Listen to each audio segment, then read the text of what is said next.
दसऱ्याला सोनं खरेदी करणं शुभ मानलं जातं. तुम्ही असा विचार केला होता का ह्या दसऱ्याला मीही नक्कीच काहीतरी शुभ म्हणून सोनं खरेदी करणार, पण राहून गेलं आणि सॅक्रिफाईस करावं लागलं का? याचं कारण पैसा. आता दिवाळी येत आहे आणि दिवाळीला विचार केलाय खूप सारी शॉपिंग करायची आहे, मुलांना कपडे घ्यायचे आणि ज्वेलरी करायची आहे, असे खूप काही स्वप्न आहेत. पण ही दिवाळी सॅक्रिफाईस मध्ये जायला नको, म्हणून आजच निर्णय घ्या. तुमच्यासाठी सॅक्रिफाईस तुम्हाला न करावं यासाठी मी तुमच्यासाठी घेऊन आलेली आहे एक संधी, सुवर्ण संधी. ती तुमचे आयुष्य बदलून टाकेल.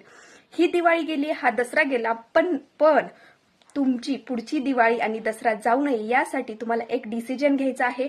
माझ्या युट्यूब चॅनलवरचे तुम्हाला संपूर्ण व्हिडिओ पाहायचे आहेत. रिसेंटली मी एक व्हिडिओ अपलोड केलेला आहे ज्यामध्ये वर्क फ्रॉम होमची डिटेल माहिती सांगितलेली आहे.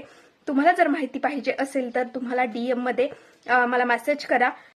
तुम्ही तुमचं लाईफ चेंज कसं करू शकता ही जर माहिती तुम्हाला हवी असेल तर त्रिकोणावर क्लिक करून आधी संपूर्ण व्हिडिओ पहा आणि त्यानंतर माझ्याशी कनेक्ट करा. थँक्यू.